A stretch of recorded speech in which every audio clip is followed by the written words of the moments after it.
I don't... Hey everyone, and welcome back to my channel. I think a lot of you maybe are coming over from Instagram because I did a Q&A over there on my latest post, and I'm excited to answer all your questions. There's like 300 comments, which is really cool. So I'm gonna have a look through the questions and answer my most asked ones. I'm going to try and stick away from curly hair questions as much as I can because I have an idea for a video coming up where I can answer your questions, but that's... I'll explain that a bit later in another video.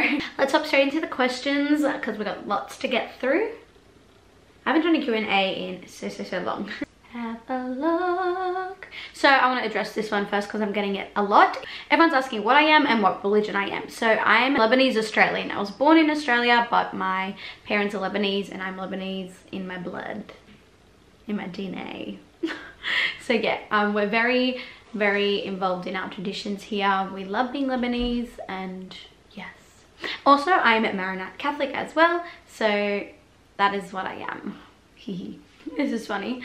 Do you like America or Australia better, and why? Well, I live in Australia, so I love this country. Obviously, it's very beautiful. I'm very lucky and blessed to live here. We have a lot of rights and a lot of privilege, which I'm very grateful for.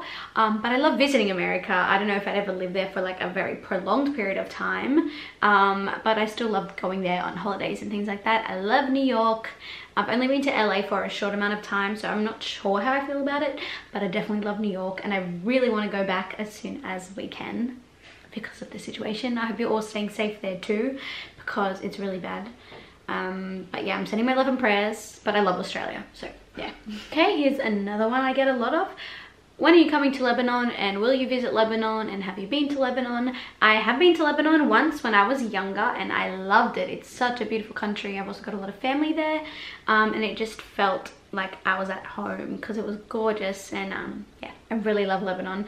We were planning on going this year before this whole COVID broke out, but hopefully in the future I will be able to go. Just depends on my work schedule and things like that, but I really love Lebanon and I definitely want to be back as soon as I can. What has been the worst thing about lockdown for you? I'd say here in Australia we've been very lucky because we haven't been in complete lockdown. We can still leave our house. We can still leave our houses for walks, for groceries, and for essential things. So I have been lucky enough to still be actually out of my house. We've been going on a lot of walks and things like that. And now we've also had a few restrictions lifted as well, so I'm able to visit some people, which is great. I think the hardest thing would be, firstly, half my show was cancelled, so I had to come home early. So yeah, I guess that's been the hardest thing, is realizing how many people's lives are affected by this, and how many people are out of work, and how many people are dying, and how many people aren't able to visit loved ones. It's really scary to think about. And also just understanding that I'm in such a good position compared to a lot of people in the world. But other than that, I just feel like there's been a lot of missed opportunities. I've had some big auditions that have been shuffled around and pushed around, which has been a little frustrating and tough. As soon as this is all over, I'm sure it will kick off with a bang. So I'm trying not to dwell in it too much. At the beginning, I was really frustrated, but I've kind of just settled into it and really just accepted it for what it is and trying to make the most out of the situation, being at home. Yeah. And next one is, how do you balance a busy schedule? Okay, well, I'm a person that does really like to be busy, and I am busy a lot of the time, but I do think that balance is key. When I was on Billy Elliot, I basically worked 5 to 6 days a week, and I was working mostly nights, but I'd work all day Wednesday, Thursday, Friday, Saturday, and Sunday. So really I had Monday and Tuesday to catch up on my home things, food, groceries, washing, food prep, and then I'd also do my content-based stuff on those days. So I'd film and take photos on Monday and Tuesday for the rest of the week. So really just managing what goes where. I am a person that needs to write a to-do list, and I need to check the things off, otherwise I will forget, because that's just how my brain works. So I have to write down lists, And then I also make sure I am leaving time for myself as well, because if you completely run yourself into the ground, you're going to be so overwhelmed, so tired, and you're not going to be at the highest level of performance that you can possibly be at. So take time for yourself, but plan your week as best as you can. So have a rough schedule that you kind of follow, and also try to just get up out of bed in the morning and exercise, because that really gets me kick-started for the day. Some days I do like to bum around in the morning, but if I want to be productive, I like to get up fairly early. Don't push it, like 8:30, 9, and then I like to exercise and just clean my room and eat a good meal, and then I feel productive and ready for the day, and then I want to smash my goals, if you get me. Also, you don't have to be busy to be succeeding. Yeah, that's my advice to you. Here's a quick one. After quarantine, what is the first place you want to travel? And I'd say it's a tie between Lebanon and New York. I really want to go back to New York so badly, just because I love the city. It's so beautiful and vibrant, and it really gets my creative juices flowing. And I also want to visit Lebanon because I miss it, and it's beautiful and cultural and really fills my soul. Yeah. Getting heaps of question on where I shop for my clothes. I love Glassons in Australia. Glassons just have really cute pieces. They're always in season and up with like the current fashion trends, but they're also really reasonably priced. Kookai, Chic. You know, I pick up a few basic pieces from Cotton On. What else? Online stores, sometimes Princess Polly, Pepper Mayo,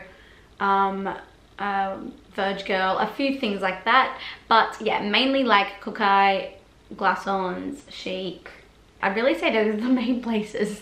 Cool, I'm getting some questions around study-based things, like did I go to uni, did I go to school, like do I study? And the answer to that is not so simple.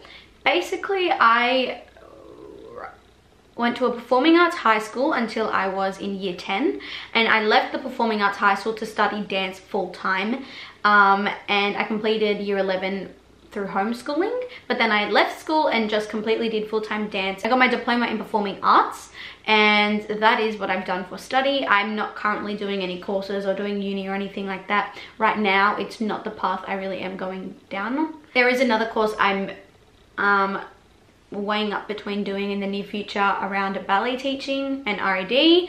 But yeah, for the moment I'm not studying anything, but I finished school up to year 11, and then I got a diploma in performing arts. Okay, I'm getting a question. Do you still have a boyfriend, and do you get to see him during these times? No, I don't have a boyfriend. I haven't had a boyfriend for over a year now. I had one when I was young. I'm still young, but you know, I had one when I was a little bit younger, when I was like 17, 18. But I'm almost 20 now, and it's been like over a year without having a boyfriend, and it's great. Highly recommend. I just don't think I was properly ready to have a boyfriend at that age. Like, I definitely was not, so. What's the best part about being a curly influencer? I would probably say that I'm not just a curly influencer. Like, I do a lot of other things, lifestyle, fashion, beauty, and curls, of course. I would say the best thing is being able to share my experiences with you guys and help you.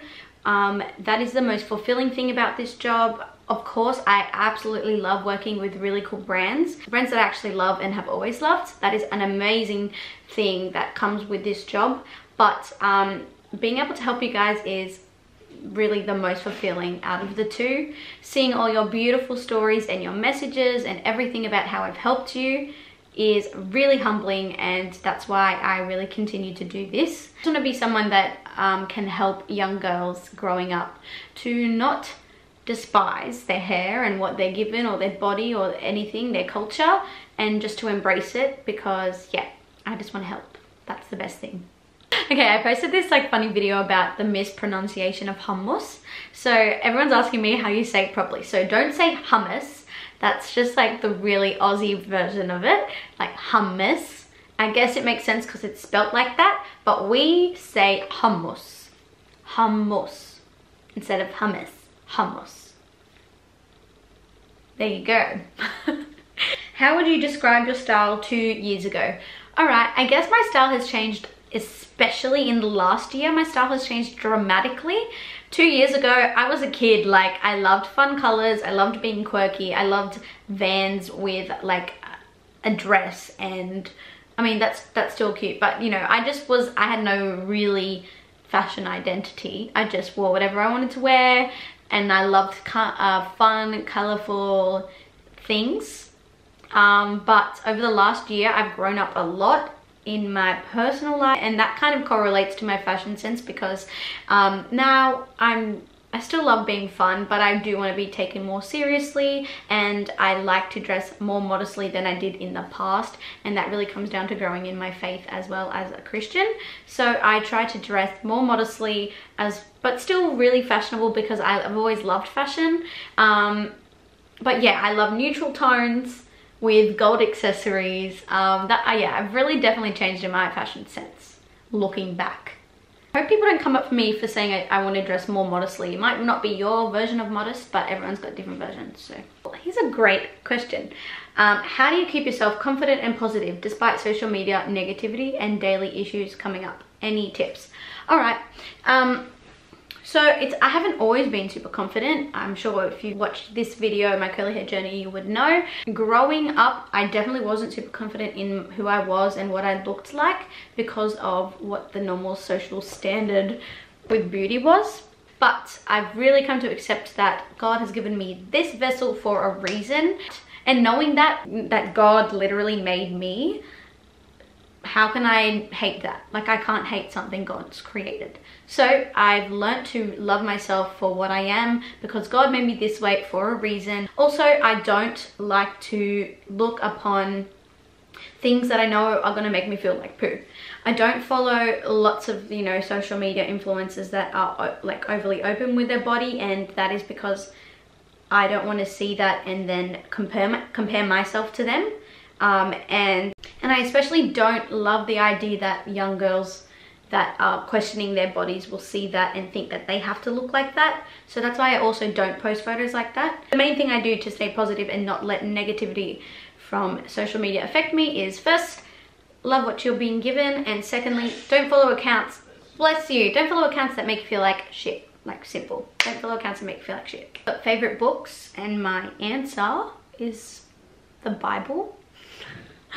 This is cute. Do you enjoy being a teenager, or are you happy you're an adult now? Well, I'm still 19. I'm almost 20.